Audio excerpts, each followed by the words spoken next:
முதலாவது எடுத்த அவதாரம் மச்சம் அவதாரம். மச்சம் என்றால் என்னங்க? மச்சம்னா என்ன? என்னங்க? இந்த உலகத்திலே இரவிலும் கண் மூடாத பகலிலுமே கண் மூடாத ஒரே ஒரு ஜீவராசி. என்ன ஜீவராசி? தெரியல. என்னது? தவளை. தவளைக்கு கண் இமைகள் இருக்குது, கண்ணை மூடும். சிறிதேன சற்று நொடியாவது கண்ணு மூடும். ஓ பாட்டியா இருக்குங்களா? அதுவும் கிடையாது. பட்டாம்பூச்சி. இல்லடா. இந்த உலகத்திலே ஒரே ஒரு ஜீவராசி இரவிலும் கண் மூடாமல் பகலிலுமே கண் மூடாம உலாவிக் கொண்டிருக்கக்கூடிய ஜீவராசி. என்னது? தெரியும். என்னது? 8 கால் பூச்சிங்க. மச்சம் என்று சொல்லக்கூடிய மச்சம் என்றால் மீன் அவதாரம்.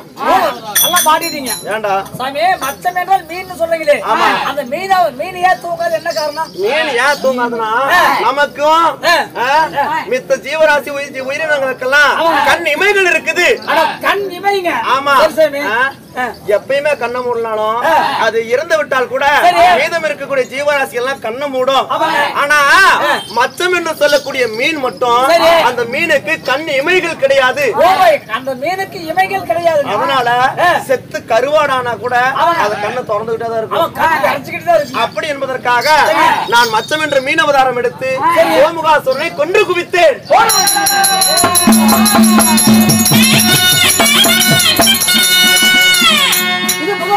மச்சம், கூர்மம், வராகம்.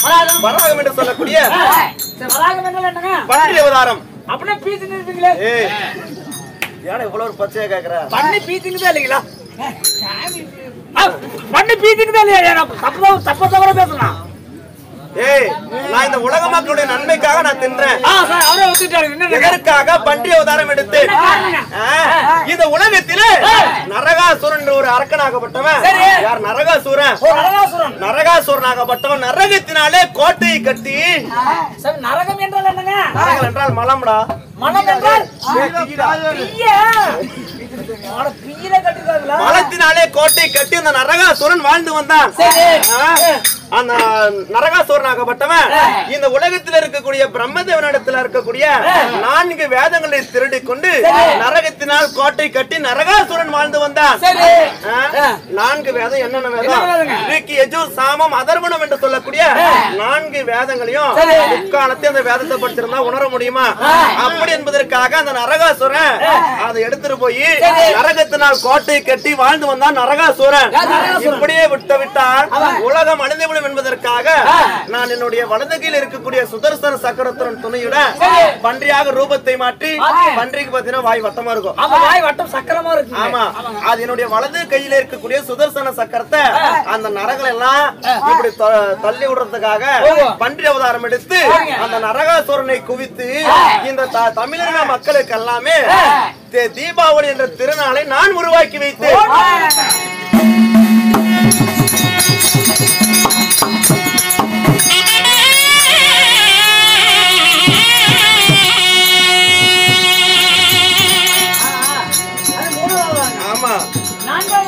மச்சம், கூர்மம், வராகம், வாமனம்.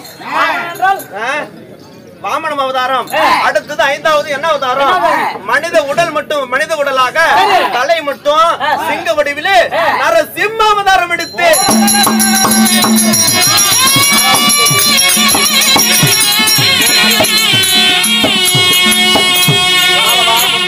மச்சம், கூர்மம், வராகம், வாமனம் இப்படி 5 அவதாரங்கள் இருந்தாலும் நான் எடுத்த 6வது அவதாரம் என்ன அவதாரம்? நான் எடுத்த 6வது அவதாரம் பரசுராமர் அவதாரம்.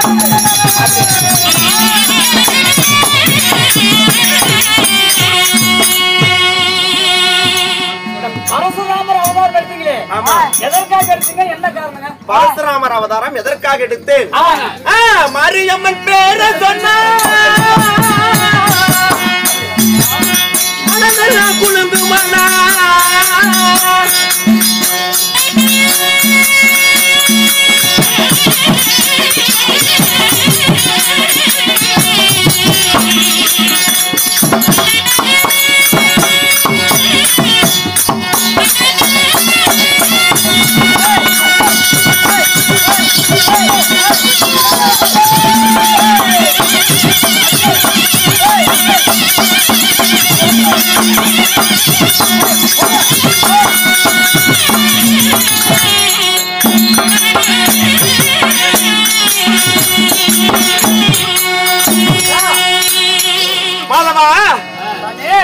பரசுராம அவராதான் 6வது அவதாரம் எதற்காக எடுத்து என்ன காரணம்? இந்த உலகத்திலே எத்தனையோ ஜாதி மதங்கள் எல்லாம் இருக்குது. எல்லா ஜாதி மதங்கள் நிறைய இருக்குங்க. எத்தனையோ ஜாதி மதங்கள் இருந்தாலும் ஒவ்வொரு ஜாதிக்குமே ஒவ்வொரு தெய்வம் அவருடைய குலதெய்வமாக இருக்கும். இன்னும் மரமேற தொழில் ஏறக்கூடிய நாடாரின மக்களுக்கு பத்ரகாளி அம்மன். ஆமா உண்மைதாங்க. ஆமாங்க. இன்னும் மருந்ததி பொதுமக்களுக்கு மதுரை வீரன் சொல்லுவாங்க. அப்படி அனைத்து ஜாதி மக்களுக்குமே அனைவருக்குமே அனைத்து ஒவ்வொரு கடவுளாக இருந்து விட்டாலும் இந்த உலகத்தில் அனைத்து ஜாதியினருமே ஒரு பொதுவாக கும்பிடக்கூடிய தெய்வம் ஒரே ஒரு தெய்வம். என்ன தெய்வம்?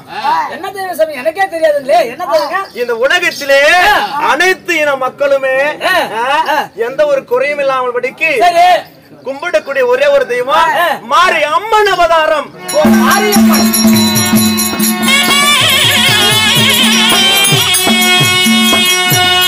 அந்த மாரியம்மன் என்ற பெண் தெய்வத்தை உருவாக்குவதற்காக பரசுராமர் அவதாரம் எடுத்தேன். என்னடா இந்த மாரியம்மனை பிறக்க வச்சுன்னு சொல்றீங்களே? ஆமா. அது எப்படி பிறக்க வச்சீங்க? நான் எப்படி பிறக்க வைத்தேன் மாதவா? நான் பரசுராமர் ஆவதாக நான் முதல் யுகத்திலே பிறந்த பொழுது என்னை பெற்றெடுத்த தாய் தந்தையர் பேர் என்ன? அசோகவனத்தை ஆண்டு வரக்கூடிய என் தந்தையார் பேர் ஜமதக்கினி முனிவர். அப்படிதான் பல்ல செல்றகாசு மாதிரி கொட்டிரும். ஜமதக்கினி முனிவர். ஜமதக்கினி முனிவருக்கும் என் தாயார் பெயர் பத்தினி. பத்தினி என்பதற்காக இந்த அகில உலகோர் எல்லாம் பறைசாற்றக்கூடிய என்னுடைய பதிவரத பத்தினி தாயாருடைய பெயர் நாம என்ன? ரேணுகா தேவி. ரேணுகா தேவிக்கும் ஜமதக்கினி முனிவருக்கும் சரியாக நாங்கள் 4 புதல்வர்கள் பிறந்தோம். 4 புதல்வர்கள் சொல்றீங்களே? ஆமா. யார் யார் பிறந்தீங்க? விசுவாசன், வாசன், பிரபாசன், பரசுராமர். அப்படி 4 புதல்வர்கள் பிறந்திருந்தாலும் மாதவா எங்களுக்கு தொழில் என்ன தொழில்? மரம் வெட்டக்கூடிய தொழில். மரம் வெட்டக்கூடிய தொழில் உங்களுக்கு? ஆமா. காலை எழுந்த உடனே நீராடி விட்டு எங்களுக்கு அனைதினமும் வழக்கம் என்ன? தெய்வத்தை நம்பினோர் ஒரு பொழுதுமே கைவிடப்பாரா? அதனால தெய்வம் தெய்வம் என்பதற்காக இந்த உலகத்திலே படியலுக்கும் கடவுளை மேற்கொண்ட இன்னும் படியலுக்கும் பரமக்கருடைய தோத்தரிப்பது எங்களுடைய குல வழக்கமாகும். ஆமா. அப்படியெல்லாம் இருக்கும் தருவாயில அனைத்தினமும் 70 காலை கடன் அனைத்தும் முடிப்பது எங்களுக்கு அனைத்தினமும் அந்த சிவனாரை தோத்திரம் செய்வது இதுவே எங்களுடைய அன்றாட வழக்கமாகும். என் தாயாராகப்பட்ட ரேணுகா தேவி நாங்கள் அனந்தமிக 4 பேருமே பூஜைக்கு தேவையான ஏற்பாடுகள் அனைத்தும் தயார் செய்வதற்காக நாங்கள் போய் விடுவோம். என் தாயாராகப்பட்ட ரேணுகா தேவிக்கு என்ன தொழில் என்ன வேலை? அனைதினமுமே அந்த ஈஸ்வரை வணங்குவதற்காக இங்கிருந்து குளக்கரைக்கு சென்று தண்ணி எடுத்துட்டு போறோம். அப்படின்னா நம்மளுடைய கையில என்ன எடுத்துட்டு போகணும்? குடம், அண்டா, குண்டா ஏதோ ஒண்ணு எடுத்துட்டு போவோம். ஆனா என்னுடைய தாயாகப்பட்ட ரேணுகா தேவி அம்மா இங்கிருந்து வெறுங்கையை வீசிட்டா கொண்டு போயிட்டு வரும் பொழுது தண்ணியோடு வருவாங்க. பைத்தியக்காரமா தெரியுங்களா? என்னடா என்ன லூசுங்களா நீங்க? போகும்போது வெறுங்கைன்னு சொல்றீங்களா?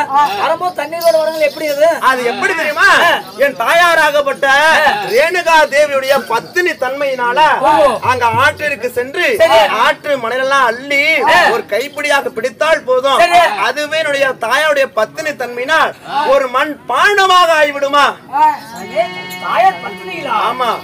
பத்தினி பத்தினி என்பதற்காக இந்த அகிலம் எல்லாம் பறைசாற்றக்கூடியவர் என்னுடைய தாயார் ரேணுகா தேவி. ஆமா. அப்படியெல்லாம் என் தாயார் ஒரு தினத்துல என்ன செய்தார்? குளக்கரைக்கு சென்று தண்ணீர் எடுக்கலாம் என்பதற்காக தண்ணீர் முன்னிட்டு இருக்கிறாங்க. அப்பொழுது ஆகாயத்திலே மின்ன மண்டலம், மேக மண்டலம், நட்சத்திர மண்டலம், குரு மண்டலம் என்று சொல்லக்கூடிய மண்டலங்கள் எல்லாம் கலந்து இன்னும் கந்தர்வர்கள் அனைவருமே அவருடைய மனைவிமார்களுடன் இன்னும் நகரவளம் வருவதற்காக மேலோகத்திலிருந்து பூலோகமார்களாக வந்து கொண்டு இருக்கிறாங்க. அப்படி பார்க்கும் தருவாயில கீழே தண்ணியில என்ன நடக்குது, மேல என்ன நடக்குதுன்னா கீழே அப்படியே தெரியும் தண்ணியில. ஆமா. அப்படி என் தாயாராகப்பட்ட ரேணுகா தேவி தண்ணி இப்படி குடத்தோட முள்ளும் பொழுது அந்த மன்னன் கந்தர்வ மன்னனும் அவருடைய மனைவிமார் அனைவருமே ஆகாய மார்க்கமாக போறாங்க. கோலம் தருவாயில என்னடா ஒரு ஆச்சரியமாக இருக்குது. குளக்கரைக்கு வந்தோம் நீர் பறக்கலாம் என்பதற்காக இப்ப நீரை அள்ளி விட்டோமே, இதோ மேலே போகிறது ஒரு ரதமானது. இன்னும் இந்த ரதமே எவ்வளவு ஒரு அழகா இருக்குது. இன்னும் இந்த ரதத்தை செலுத்தக்கூடிய அந்த மன்னன் எவ்வளவு அழகா இருப்பார். என்பதற்காக என் தாயாராகப்பட்ட ரேணுகா தேவி மனதளவிலே நினைத்து விட்டாள். மனசார நினைச்சது மட்டும்தாங்க. ஆமா, மனதளவிலே நினைத்ததனால் சரி அவர்களும் புறப்பட்டு விட்டார்கள்.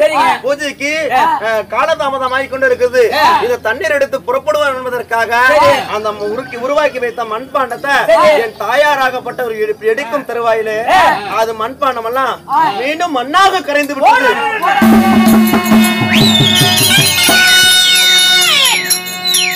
மீண்டும் மண்ணாக கரைந்து விட்டது. அப்படி மண்ணாக கரைந்த உடனே என்னடா ஒரு ஆச்சரியமாக இருக்குது.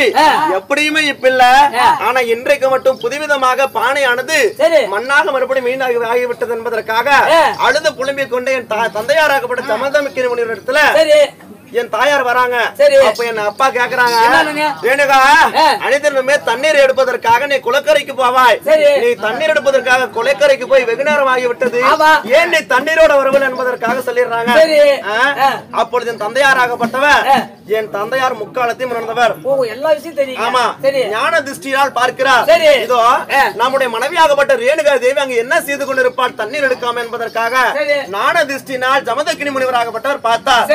அப்பொழுது என் தந்தையாராகப்பட்ட ஜமதக்கினி முனிவர் என்ன செய்தார்? ஆங்கார கோபம் அடைந்தார்.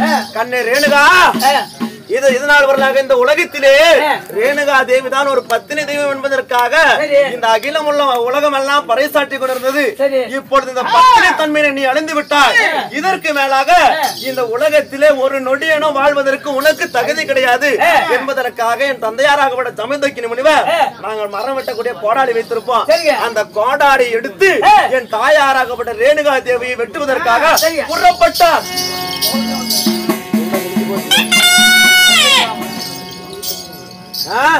புறப்பட்டார். அப்படி புறப்பட்ட உடனே என்னடா ஒரு ஆச்சரியமாக இருக்குது. இவர் ரேணுகா தேவி ஓடிக்கொண்டே இருக்கிறார். நம்முடைய மகனாகப்பட்ட 4 புதல்வர்கள் இருக்கிறாங்க. 4வரையும் அழைத்து கேட்போம்.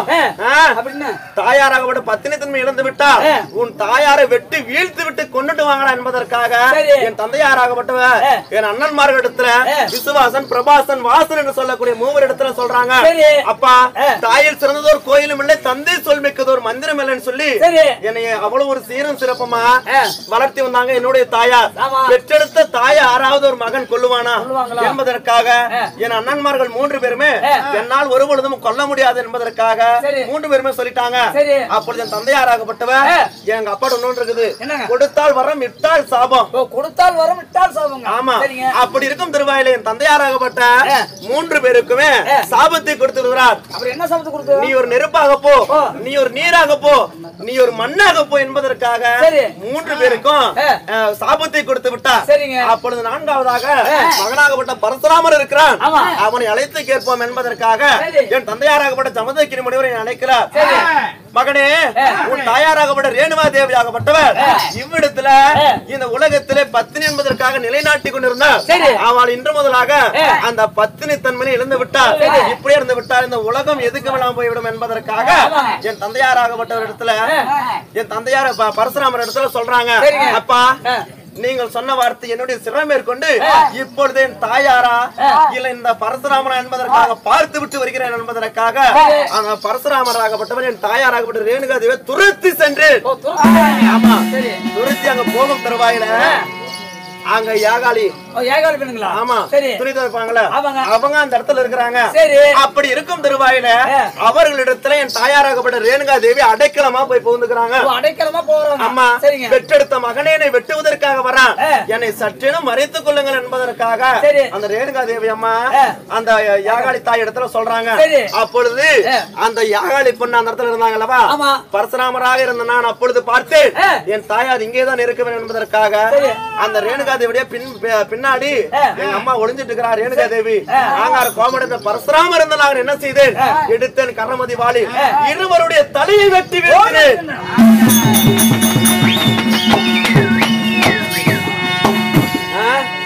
அப்படி இருவருடைய தலையும் கோபத்துல வீசிட்டேன்.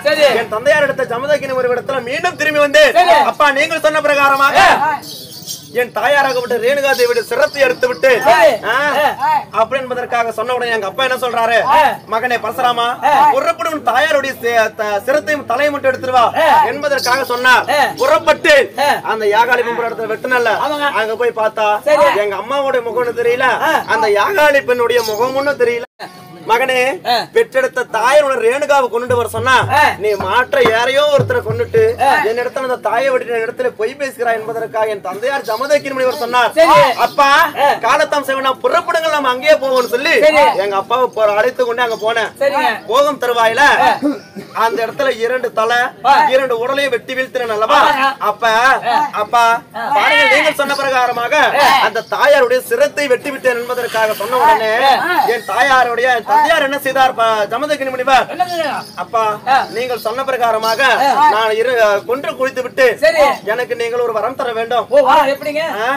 இந்த உலகத்திலே தாயில்லாத பிள்ளை தருதலை பிள்ளை என்பதற்காகவும் என்னை ஏளினமாக பேசுவாங்க, பார்ப்போர் நகைப்பார் பரிகாசம் பேசுவார், எல்லை நகைப்பார் என்னை ஏளினமாக பேசுவார் என்பதற்காக எனக்கு இந்த உலகத்திலே ஒரு தாய் வேணும் என்பதற்காக என் தந்தையாராகப்பட்ட பரசுராமரத்துல சொன்னேன். மகனே, நீ தந்தையாருடைய வார்த்தை மீறாமல் படிக்கு நீ செய்த காரியத்தை பாராட்டி உனக்கு நான் வரமளிக்கிறேன் என்பதற்காக சொன்னார். சொன்ன உடனே என் தந்தையாராகப்பட்ட ஜமதக்கினி என்ன முனிவர் என்ன செய்து விட்டார், அந்த யாகாளி பெண்ணுடைய உடலையும் என்னுடைய தாயாகப்பட்ட ரேணுகா தேவியுடைய தலையையும் உடல் மாறி தலை மாறி பொருத்தினால் மாறி மாறி பொருத்தினால் அவளுக்கு முதல் பெயர் மாறி அம்மன் என்ற முதல் பெயர் வைத்தார்.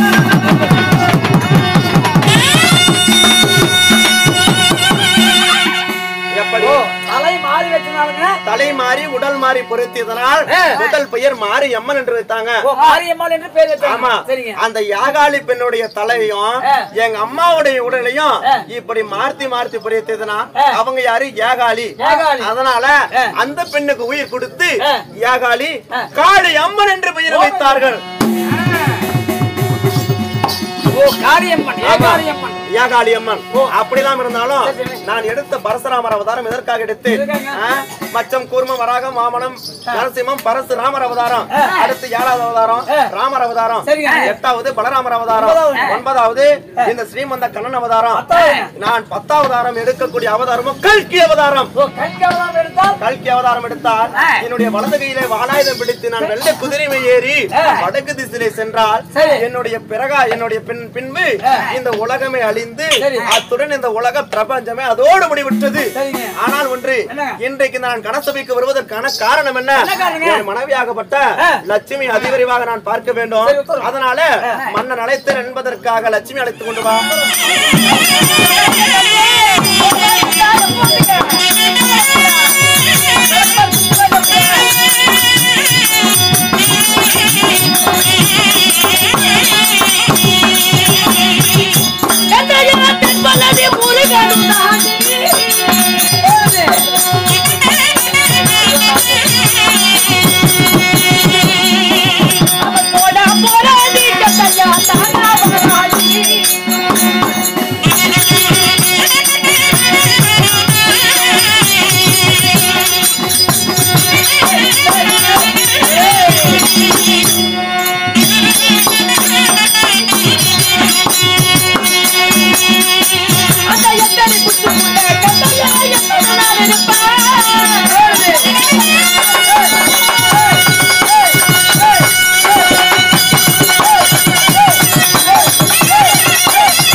மூலமுக்கு நாராயணன் ஒத்த குஞ்சா ஒத்த குஞ்சா அதே அறுத்துட்டு ஜாக்கிரதை அப்படியே இருக்கிறது கொஞ்சம் தான் இருக்கு. ஆமா அது போச்சு அவ்வளவுதான். தேவையா அவன் பேசி கேட்க உனக்கு இதெல்லாம் தேவையான்னு கேக்குறேன். என்ன ஆடு வாங்குது வீடு போங்குது. வயசாகி போச்சு. பின்ன என்ன எனக்கு வயசு எத்தனை தெரியுமா? எத்தனை? எனக்கு 16 வயசு தான் ஆகுது. நிஜமாலுமே சத்தியமா நாசமா போயிருவேன். நீ மாசமா போயிடுவேன். என் பேர் என்ன தெரியுமா? என்னண்ணே? அஜித் குமார். அஜித் குமார். அதுக்கு நேர்ல கேட்டா உசுரோட இருப்பாங்களா? என் பேரு என் ஊர் அப்படியே கூப்பிடுவாங்க. சரி என்ன சரிமா இருந்தாலும் பரவாயில்ல. சரி இருவர் பேசக்கூடிய வார்த்தைகள் போனால் போகட்டும். நான் யாரு? என் பெயர் என்ன? நான் வந்திருக்கிறேன். உங்களுக்கு தெரியுமா? தெரியாதுமா? சொல்லட்டுமா? அம்மா மாயத்தலக்கு தேவி காதல் உடைக்கப்பட்டே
என் பெயர் என்ன தெரியுமா? சொன்னா தெரியும். என்னுடைய பெயர் தான் ஆதிலட்சுமி. ஆதி மகாலட்சுமி. ஆமாண்ணா. கடவுளுங்களா? கடவுள் நான் தான். ஆதிங்களா? இல்ல ஐயோ எங்க வீட்டுக்காரரு. உங்க வீட்டுக்காரங்க. அம்மா ஆதி மகாலட்சுமி சொல்றீங்களே. ஆமா. எப்படி பிறந்தீங்க? அம்மா இந்த ஆதி மகாலட்சுமியாகப்பட்டவள் நான் எப்படி பிறந்தேன்? உன் தாயின் அங்கத்தில் நான் பிறந்தேனா? எப்படி? அப்படி பிறக்கலடாங்க. எப்படி கண்ணவன் பிறந்தீங்களா? இல்ல சன ஊசி ஏங்க இப்ப நறுக்கு நறுக்குன்னு கேக்குறீங்க? சரி யாருக்கு பிறந்தீங்க? அண்ணா நாங்க தேவ அமிர்தத்தில் பிறந்தவர்கள். ஓ தேவ அமிர்தம். ஆமா. புரியவில்லை. தெளிவா சொன்னா தெரியும். அம்மா திருப்பார்கடல ஒரு பாண்டமாகவும் மந்திரகிரி மலை ஒரு மத்தாகவும் வாசுகி சொல்லக்கூடிய பாம்பை அணக்கயிறாக கொண்டு அசுராதிகள் ஒரு புறம் தேவர்கள் ஒரு புறம் என்று தேவாமிர்தம் கடைந்தார்கள். தேவாமிர்தம் கடைந்தாங்க. ஆமா. இந்த தேவாமிர்தத்தில் இந்த லட்சுமி நான் பிறந்தேன். அமிர்தம் பிறந்தீங்களா? சரிமா. அப்படி நான் பிறந்து வளர்ந்து வாலிபமாகி நான் யாரை திருமணம் செய்தேன்? அவர் எப்பேற்பட்டவர்? என் கடவுள் பேர் என்ன தெரியுமா? என்ன பேரு? ராமசாமி குப்புசாமி. கீழே 7 லோகம், மேலே 7 லோகம், ஈரேழு 14 லோகத்தை ஜகத்தோடு பரிவாளம் செய்து வரக்கூடிய மும்மூர்த்தி கடவுள்களில் முதல் கடவுளாக விளங்கக்கூடிய ஆதி மாயன் என்னுடைய கணவர். ஆதி மாயவர்களா? பெருமாள்களா? எதுக்கு வந்தீங்க? சாமி கும்பிட்டாங்க. ஐயோ என்னங்க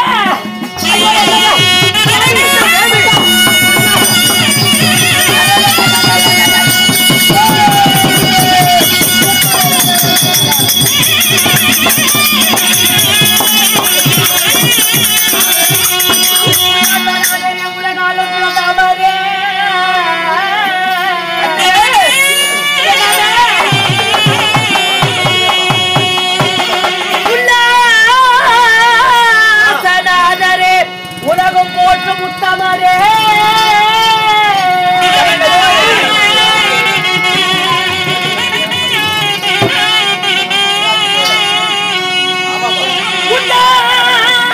கொண்டு என்னாசை மன்னா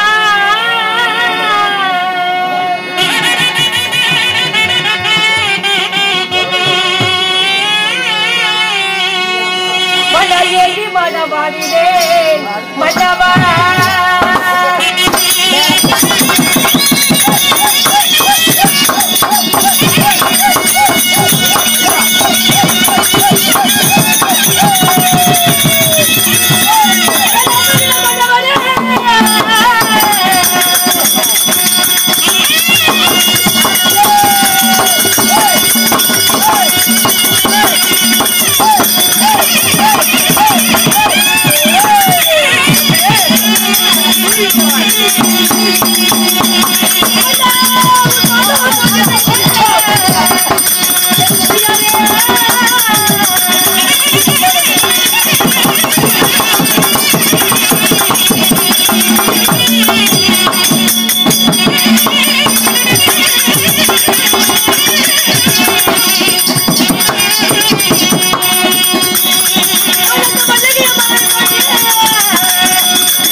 தங்கள் திவ்ய பாதைகளுக்கு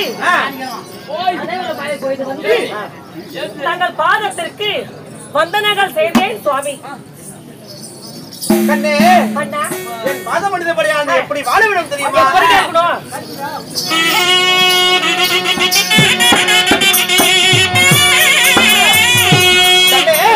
இந்த கருடைய பாதம் எப்படிதான் எந்த ஒரு குறையுமே இல்லாமல் படிக்கு இந்த வையுலகத்தில் சுப சேமமாக வாழ்ந்திருப்பாய். அப்படியா? ஆமா. ஆகட்டுங்க, உங்கள் சித்தம் என்ற பாக்கியங்கள் ஆகட்டும்.